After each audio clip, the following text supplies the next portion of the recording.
Cortisol. Our first reaction to it is always negative or stress related. In this video, I'm going to explain how cortisol actually can help you burn fat. It's just about making sure you understand the levels of modulation with cortisol. So let me explain exactly what cortisol does in the body, both the good and the bad, so that we can clear up some of the myths, but also understand where we draw the line.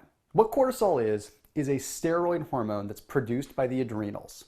It's produced not just in response to stress, but in response to everyday life and everyday function, and even some foods that we eat. Just about every single cell in our body has a receptor for cortisol in it. What does that mean?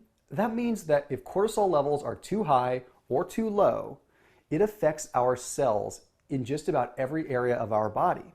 That's why you hear people talking about cortisol levels being too high and causing body fat issues, causing mood issues, causing circulation issues, because it's affecting cells across the board.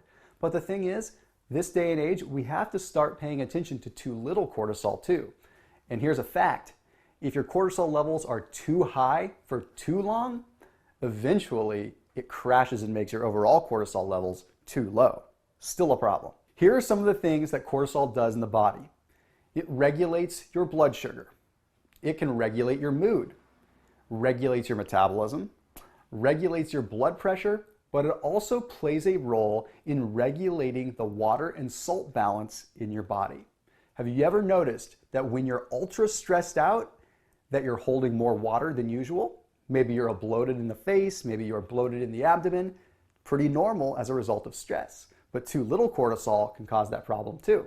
But let me explain how cortisol and the right amounts of it actually trigger some fat loss. We have something in our body. It's called hormone-sensitive lipase, HSL. Maybe you've heard of it before, but what that hormone-sensitive lipase does is it's an enzyme that triggers fat to leave the stored tissue of your body and become mobilized in the bloodstream. Believe it or not, cortisol triggers this. Cortisol is one of the key triggers of actually releasing fats into the bloodstream where we can use them for fuel and burn them. You see, it makes sense. Cortisol levels elevate when we start to work out.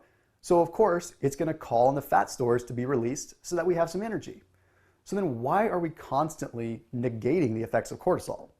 Well, the simple thing is, even slightly elevated levels of cortisol for an extended period of time, it starts to have sort of an inverse or negative effect, the opposite of what it was doing before, once it's been elevated for a little period of time.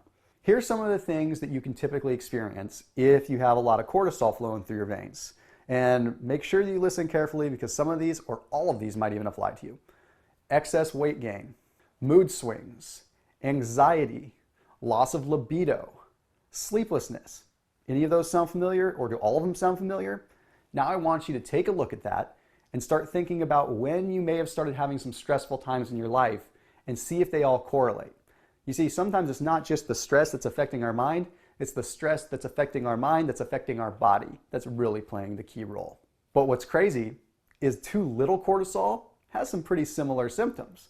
Now, if you experience some things like muscle loss, some fatigue and loss of energy, general lethargy, but also a loss of libido, and also you're realizing that your sleep pattern is disrupted, not just bad sleep, but your sleep pattern, your circadian rhythm through and through is messed up, then you might have an issue with too little cortisol.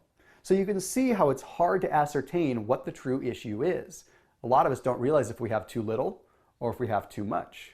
But some of the best ways at the end of the day that you can get through the process is by adopting methods like meditation to truly start to have an adaptogenic effect on your body.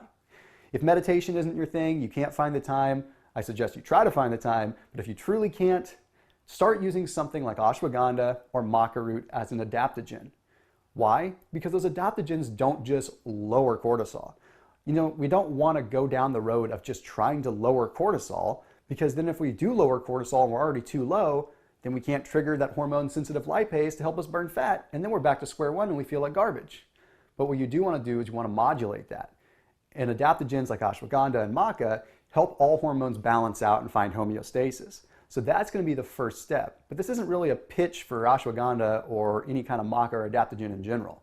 It's really a pitch for you to stop looking at cortisol as the enemy and start realizing that it's okay to have salt, it's okay to have a little bit of cortisol, it's okay to have these things that stimulate that production.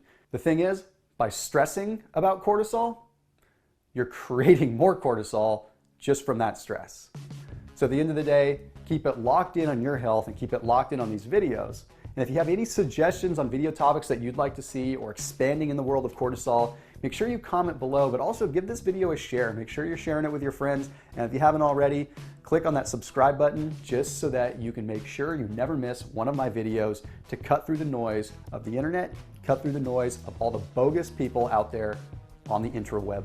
I'll see you soon.